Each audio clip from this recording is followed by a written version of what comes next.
Welcome to Hopeful and Wholesome, the show where ambitious women come home to their bodies. I'm your host, Hope Pedraza, and I'm a functional practitioner, human design guide, and expert on all things energy, and your partner in decoding the language of your body. This is your space to reconnect with your body's wisdom, reclaim your energy, and rise into alignment in your health, your business, and your life. Because thriving isn't about pushing harder, it's about learning to listen deeper. So let's dive in because your next breakthrough starts right now. If your symptoms aren't responding to protocols or to supplements or all the things you've been trying, it's not because you're doing anything wrong. It's just because your energy isn't in the right rhythm for you and your human design is the missing piece. Most wellness plans, most of them, ignore the fact that you are energetically wired in a certain way. So you keep trying all the things and you keep trying to heal like somebody else's plan, and then wondering why you still feel off. And that's what I will help you with today, because today I want to tie in this human design piece a little bit more and what your human design chart says about your symptoms. I want to kind of bridge this gap between the energetic and the physical to reveal how your human design chart influences your health, your energy, resilience, and why, if you've ever felt like I'm doing everything right, I'm following all the things and it's not working, this could be the missing piece. And I want to start with this because, and I said this in the last episode, that your physical symptoms, before your physical symptoms show up in the body, they exist as energetic friction and they have an energetic and emotional root cause. Now, this shows up time after time after time again with my clients. I had a client come to me with chronic fatigue, as most of them do, cycle irregularity. She had PCOS, and underlying all of this was this feeling of, I should feel better by now. Like, I've done so many things. She was going to therapy and she had worked with nutritionists before. She had done the diets. She had, was doing the meditations, but her chart told me a different story. First of all, she was a projector, completely living out of alignment, as basically living as a generator. So this hustle mode she was in, is not working for her, right? So that was the first thing. She had an open root center. And so she was stuck in this rush mode, always feeling this external pressure to get things done, to get to the bottom of her to-do list, which is futile because there's never a bottom of your to-do list. She had a defined G center, but she had been kind of shape-shifting for approval, constantly doubting her direction. She was getting these intuitive nudges to make this specific change in her career, was just doubting herself at and instead she was trying to get approval from her boss that she didn't even really want. And she realized she was like morphing into this version of her where she's like, this doesn't feel authentic to me at all. And I'm trying to get the approval from my boss, but I really don't even want to be doing this. I want to be doing this. So she was constantly doubting her direction. She had an open head center. So she was taking in everybody else's anxiety and like urgency and calling it her own, which if you have an open head center, that probably resonates for you. So her symptoms that she was experiencing weren't just biological, because none of our symptoms are only just biological. They were just these misalignments. They were these misattunements with her energy. And so this is how some of this can show up in the body. Y'all, if you have an open root center, you feel the pressure to rush or finish. And this can lead to cortisol dysregulation, to burnout. I have an open root center, and this was 100% part of, not the only part, but part of the root cause of my adrenal burnout that I experienced. Your root center is correlated with your adrenals. So this pressure you're feeling in the center is 100% going to show up in how your adrenals are operating. So it's going to look like high cortisol on your Dutch test. It's going to look at all your adrenal markers, adrenal burnout on your HTMA. It's going to look at gut dysbiosis, this imbalance of good and bad bacteria in your gut on your gut labs. It's going to show, a lot of times it'll also show up as leaky gut, right? These little perforations in your gut lining from all the stress, the inflammation. An open solar plexus, open emotional center. I also have an open emotional solar plexus center. So when that center is open, you're feeling everyone else's emotions. You might avoid conflict, or maybe you suppress your emotions or how you want to express yourself. And this can show up as estrogen dominance, progesterone depletion, low progesterone. It might show up as a calcium shell on your HTMA. It might look at sluggish liver detox on a couple different markers on your GI map and your Dutch test. But it's going to, because I mentioned this in the last episode, your emotional center, your solar plexus, is your emotional center, and it's also correlated with a lot of your detox organs. So it's going to affect your sex hormones like estrogen, progesterone, how those are being converted and eliminated in the body. It's going to affect remember that calcium shell that I've mentioned so many times now. It's this kind of protective mechanism against the stress, and it's going to affect your emotional body, your emotional health. And all of these things are going to affect how your body's detoxing. If you have an open sacral center, for example, your sacral center is the center for creativity and sexuality, life force energy. And it's like your generator. So for generator types, we have that defined. But if you have it open, like my client did, because she was a projector, you override your energy limits in order to keep up. So many projectors feel like they get sucked in to the generator world that we live in, because 60% of us are generator types. And so she felt this need to always keep up and not honoring her energy limits. She wasn't acting as the guide she was supposed to be as a projector. And then you often don't know when enough is enough. You don't know how to turn it off because you're soaking in other people's energy from that center. So this can show up as chronic fatigue, thyroid issues, just overall low vitality on your lab. So in HTMA, there's a vitality ratio we look at. There's a nervous system ratio. And not a lot of times it's kind of a flatline cortisol, like your cortisol levels can be really low, kind of in that exhaustive phase when we're looking at that. And then the other one I want to mention is your G center, because I mentioned that for my client. And this is the center around like direction and identity. And so if there's confusion in your G center, you're going to lack that clarity around direction, around identity, who I am, who am I supposed to be, right? This can lead to fatigue, but I feel like the fatigue I want to talk about is more like, yes, you're going to feel it physically, but it's also around like making decisions and what you're doing with your life, just feeling kind of fatigued around the decision-making process, frustration. If it's going to feel like scattered energy, it's going to look like low vitality, a lot of times low mineral levels. It's going to look at inconsistent digestion. So it's going to show up in your physical body like that. So where are you pretending that you're energized, but your body has actually been protesting this whole time and you've been overriding it? Where are you overriding your inner signal because the world told you this is how it's done, this is how you have to do it, but your body is like, oh my gosh, I know that was a big one for me. And recognizing that for me, understanding the energy of my open centers and where I had been absorbing other people's stuff and doing things in a way in my business that I knew didn't feel good to me, but I was doing it this way because that's how it's done. And I was told this is how you do it, right? This is the cost of misaligned energy. The cost of misaligned energy is your a body that's not able to keep up with your mission. That's it. It's like, I have so much more I can give, so much more I can do, but my body can't handle it. My body is not on board. So I ask you this too, if you haven't already, since I've been talking about your human design, I should have said this at the beginning, but go get your human design chart. If you haven't, you can go to myhumandesign.com. I feel like she does a really good way of simplifying it. And then just start by asking yourself, looking at your chart, which centers are undefined or defined. Maybe go back and listen to the part I just talked about, because some of that can shed light on some things you might be experiencing. And so you can see, where am I most likely to be taking energy that's not mine? That's what the undefined centers. And I find that a lot of times is where the trickiest parts can be that affect your physical body, is looking at your undefined centers. And I have a whole other episode that I'm going to do just about the undefined centers, but this is a good place to start. Keep this in mind when we're talking about the human design piece. In order to heal, you don't need to be like everybody else. You don't have to do things like everybody else. You need to be more like you, become more like you, because that's how you discover, that's how we discover how your body is designed to heal. Our body's not designed to heal like everybody else. And I think that's the problem that so many of us face, is we're doing all these protocols that are cookie cutter and they're for this person or that person, but it's not you. So your body is going to mirror your energetic conditioning. Remember that. Your symptoms are often your body's response to who they thought you had to be to stay safe, right? And that's how your body's operating now. I had a manifestor client, last year or the year before. I had a manifestor client, and I haven't had many manifestor clients, is why this one always sticks out, because manifestors aren't super duper common. And she was very high achieving. She had an undefined root and undefined sacral center, but then she kept wondering why she was exhausted all the time. She was super successful. She was well resourced, and she was doing all the right things. She was very smart. She was very active, and she taught fitness classes. Like she knew how to be healthy, right? That wasn't the problem.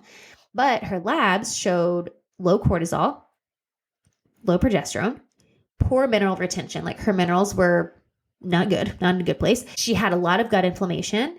I'm pretty sure there's candida that had showed up on her labs, and she had really sluggish detox. And so she was having trouble losing weight. And that was because like she had an estrogen dominance, because it was sluggish detox and her progesterone was low. So then her estrogen was just not in balance. The pattern that was running for her in her subconscious was that she had basically been running on borrowed energy her entire life. She didn't understand how to operate as a manifester. She was trying to keep up with the pace of a world that wasn't designed for her nervous system.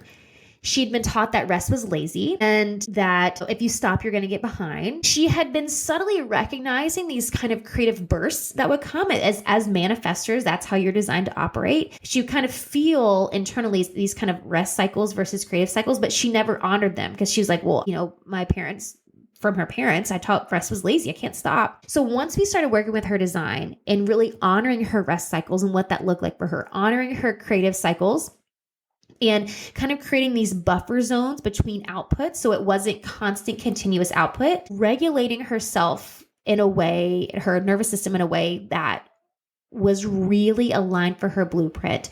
We rewired so much that came up from her undefined sacral and her undefined root, and really helped her bring in that safety to her body to rest and slow down and understand how her body is designed to operate energetically. And everything shifted. I mean, her weight, her energy, her health, her hormones. She wanted to get healthier so she could have a baby. And she did eventually. And they tried before. It's like now all of a sudden it wasn't hard to get pregnant. I mean, it was all these things where it was all the rewiring that needed to happen. And so this is how this conditioning shows up in the body. When you're trying to be consistent, when you're not, you have an undefined sacral center, right? Your sacral center is, remember I said it's like that generator, and you're not meant to be super consistent with the energy, and it's okay.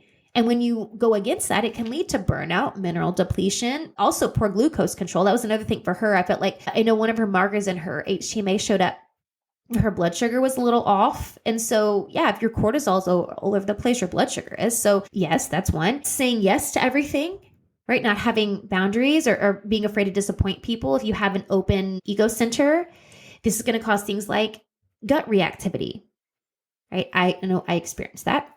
Elevated cortisol levels. It can look like chronic bloating because it can slow down your digestion. These are the signs we're going to see on your GI map. If you're always living for validation, which is a big shadow for manifestors. If you're a manifestor, you feel like you need validation or permission to initiate, but you don't. And that was actually a big one for my client too. She always felt like she needed the validation and the approval from other people and from like coaches that she'd be using. You don't need that. If you're living for the validation as a manifestor, or you have an open G center or an open head center, this is going to be some massive nervous system dysregulation. Your nervous system is going to be all over the place because you're up and down all over the place waiting for the validation, waiting for that approval. It's going to lead to adrenal fatigue and a lot of times low immune markers on your gut labs and on your HTMA. So your immune system is going to pay the price for that. So it's all about deconditioning these parts, especially the parts that aren't yours, or it really is all the parts that aren't yours, but these can show up so much in your open or your undefined or open centers in your human design. So it's understanding your undefined centers and how to work with that energy. If you were to look at your chart and pull one center from your chart that's undefined or open, meaning it's not colored in your chart, and just reflect, ask yourself, what pressure have I internalized here? What pressure have I internalized here? And then observe how that pressure that you've internalized there could be driving your choices that your body can't sustain. Maybe it's your root center, the pressure to do, right? Maybe it's your sacral center. That's the pressure to keep going. Maybe it's your emotional solar plexus center, taking on emotions that's not yours. Maybe it's your spleen where you're questioning your intuition. Maybe it's your throat and you're not using your voice, right? Where have you internalized pressure here? And how is that pressure driving choices that your body can't sustain? That's the question I want you to ask yourself. Because this is going to be one of the big steps to bring your body back into energetic alignment to help with all these physical things that are happening on the body. So the true healing that we're all looking for, it's not really about the protocol. Yeah, the protocol is going to help support things I'm going to create protocols with every one of my clients because it does help support things, but it's in conjunction with these other things. And it comes from remembering how your body was designed to operate. It's a remembering of how your body is designed to operate. And that's really, for me, what bringing in the human design piece is. It's just your remembering. And this transformation I want to talk to you about is a manifesting generator with massive energy leaks. The HTMA showed adrenal stress. The sex hormone test showed estrogen dominance, cortisol dysregulation like a mother.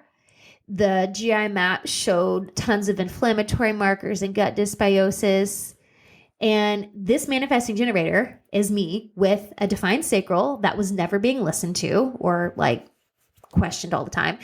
And a 3-5 profile. I'm a 3-5, trying to live like a 1-4, which means you're constantly trying to get it right instead of experimenting. As a 3-5, I'm meant to experiment. And so the perfectionist thing, if you have a 3 line in your profile, the perfectionist thing is so counterintuitive and counterproductive to your profile. And that was a big one for me. The perfectionist thing and getting it right, I still have to catch myself with that. These are the patterns that I've had to undo and rewire to heal my adrenals, heal my gut, heal my hormones, all of those things. My period has never been so regular in my entire life. The older I get, the more regular it has gotten. And it's all from this work that I've done. My period, my gut. I dealt with IBS for years, right? I've been able to heal that thing. I went for, gosh, I don't even know how long, decades without being able to eat dairy because my body couldn't handle it. Like all of these things are this combination of all the things I'm talking to you about now, right? My adrenals were in the friggin' toilet. Healing my adrenals, healing the burnout with all of that, the energy, the sleep, all of those things. And it's all about bringing yourself back into energetic alignment. It was, for me, understanding what it means to be a sacral authority, what it means to really own my profile into the 3-5 I was talking about. It's all of that. This is the model. I created this model because I know it works. Because it worked with my own body and it works with every client that I've worked with. It's putting together the functional labs for the data, the human design for the permission and the remembrance of how you're designed and how you're designed to heal. And then the subconscious healing for the release, to release the patterns and the beliefs that aren't serving us. All of this works together in tandem with each other. And this is what happens at the intersection of science and soul. This is my favorite thing to talk about because it's all connected. The energy, the physical parts, all of it is all connected. And so if you were to ask yourself, am I living with my design or trying to force myself into somebody else's design or somebody else's rhythm? What would it feel like to get off that? What would it feel like to get off that train and get onto the right one? If you're on somebody else's train thinking that's going to take you where you need to go, what would it feel like to stop and get off and get back on your own and to stop trying to force things to happen and give yourself the permission to really understand and learn who you are at a cellular level and use that to heal your body, your mind, your soul, all the things. So, the key point here, your body was designed to thrive. Your body wants to thrive. Your body doesn't want to sabotage you. Your body doesn't want to feel like trash all day. But she can only do that when your energy is no longer in conflict with your soul, with your essence, right? Your design this is your invitation for freedom. This is your liberation, is understanding your design and using that to help your body heal. First step here, if you haven't already taken the energy leak locator quiz, because that's going to be the first thing just to kind of understand what's going on in your body, and it's free. So go take the energy leak locator quiz. If you really want to dive into and go deep into everything we're talking about, looking at all of these labs, understanding what's happening in your body, the quantum reset is the place, my friend. So you can just DM me reset, or I'll put a link in the show notes. This is your invitation. This is your invitation to understand just how free you can feel in your body, physically, mentally, emotionally, spiritually, how you can use that to build your business, the mission, your relationships. It's every aspect of your life. It thrives when you are thriving in your body, in your well-being, in all of those aspects. And as I say in all of these episodes, it's about bringing more life to your life. Can you bring more life into your life? And that's what this is about. And I ask you too to share this with the woman who's maybe that that's done everything right and still doesn't feel right? Maybe there's a woman who needs to hear this and start to untangle some of her own stuff. We've dove into so much here, and I've given you so much you can look at your labs and your human design chart and start to do your own work with things. So let's all just stop guessing. Let's stop guessing and start aligning. And even if you don't jump into a program with me and start working with me, all of this that I've talked about in this series, you can start working on your own. You can look at your blood labs. You can look at your human design. You can start to work with some of your minerals that I've talked about. You don't even have to test to get started with that. But you can start doing some of these things now. And in the next episode, which is the last, I'm going to really talk about this new model, this new paradigm for holistic healing and what it looks like and what I'm bringing forth to the world to shift the paradigm. Let's talk about that. I'll see you in the next episode.